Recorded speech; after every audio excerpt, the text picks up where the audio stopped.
y'all, it's Mells with Superficial Gallery, and welcome to a very spooky episode of 31 Days with the King. This is a short series dedicated to all things Stephen King, with a daily upload on one of his works. We'll try our best to incorporate his more popular titles, as well as some of the ones that are lesser known or weren't as well received. So with that, let's get started with episode 20, and it is going to be all about Carrie. Woo! We're all gonna laugh at you. Woo! That's how I felt when I first started doing these videos. So, couple of things before we get started with the review. One, I did dress up as Carrie as Halloween one year, so that is where I have these awesome props from, and I figured, why not? Just go ahead and break that out again for this very special video. Second, I want to wish a very happy birthday to a very faithful viewer of the series, Mr. Angelo. Happy birthday! I hope you enjoy this spooky episode we have out there for you today. And I hope that all your dreams come true today. So with that, let's get started on Carrie. Now, Carrie is Stephen King's very first published novel. It is about Carrie White and her crazy, crazy mom.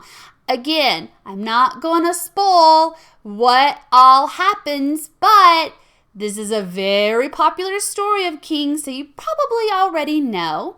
Now, Carrie White, she's unpopular, she's made fun of, she's very sheltered by her very religious mom. She doesn't even know what menstruation is, and you really develop this sort of pity for Carrie, right? But Carrie has a very special power. She is telekinetic, which means she can do things with her mind that, can be unexplained. She can move things. She can maybe set things on fire. So this is a pretty short one by King. Not a very hard one to get through. I read it in one day, if you would believe it. What I like about the narration in this story, or the way that it was written, is it goes between a present day account of the events that happened at prom with Carrie White and one of the students at the school, and then flashes back to then present time with Carrie in high school and what led up to prom night and all of the madness that ensues. Now, this story has it all. It has supernatural. It is horrifying to me.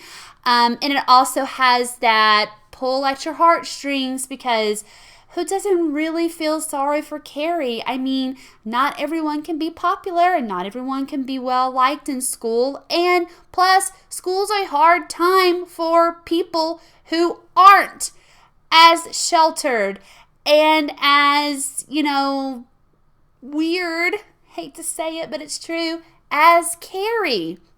So, the novel has a few adaptations out there, okay? The first one came in 1976. It was done by Brian De Palma. I have to always make sure I say that right, because I always want to say it as one full thing. Stars Sissy Spacek as the title character of Carrie. It is one of the classic horror films. It's also, again, one of Stephen King's best adaptations. It is in my top 5 adaptations of a Stephen King work. I love it. It even has John Travolta in it.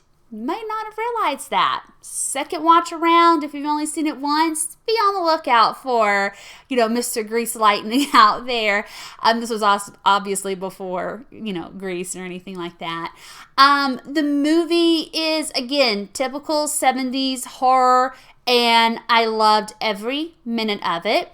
Now, few years later, I think in 99, we got a sequel called The Rage, Carrie 2. Now, this sequel is not about Carrie. It's about Carrie's sister. So her dad had kids with other women, and this sister possesses the same powers as Carrie. I've seen it a couple of times. I have to tell you, it's not one of my favorites, so therefore I've only seen it a couple of times, and I don't really have a lot of good things to say about it, I guess. And maybe that's not fair. Perhaps I should watch it again. But I know I didn't enjoy it the first couple of times around. In 2002, a made-for-TV movie came out. Same name. The ending of the story is different. It doesn't have the same ending as the film or the book. So again, it was a made-for-TV movie, and I guess they wanted to do something a little different. That came out in 2002, I believe. And then in 2013, we got a remake of Carrie. Okay, it starred Chloe Grace Moretz. Hope I say that correctly. I'm not always good with names. The problem with this remake was that they cut out so much of the source material, okay? It seemed to me like it was a remake made for the times. Basically, they were wanting something to fit in with the new wave horror, so they remade Carrie. I won't say it was terrible, but again, sometimes with cult classics, you might want to just leave them alone. And I feel like that's how Carrie is. So, I believe there was also a Broadway musical production, which I heard was fairly good. So that would have been something fun to check out. I never saw it, obviously. And yeah, so that is basically Carrie in a nutshell. Again, it is in my top 5 Stephen King novels, and its film adaptation is one of my favorites. Now, I wouldn't be me if I didn't show you the photo of the king in the back of the book. So, we've got a very dapper 70s Stephen King, looking handsome.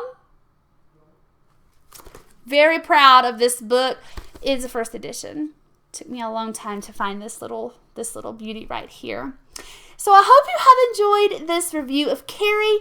I hope you have enjoyed me trying to spook you out in character, in costume. If not, just chalk it up to me being cheesy Mells. That's what I'm known for. Again, Angelo, this is dedicated to you. I hope you have a fantastic birthday. Like the video, comment if you've read the novel. If you've seen any of the adaptations, the sequels, I'd love to hear your thoughts on those. Make sure you subscribe to Superficial Gallery. Hit the bell to get notified when new content is published. And until then, I will be back to haunt y'all tomorrow. Bye. Aww.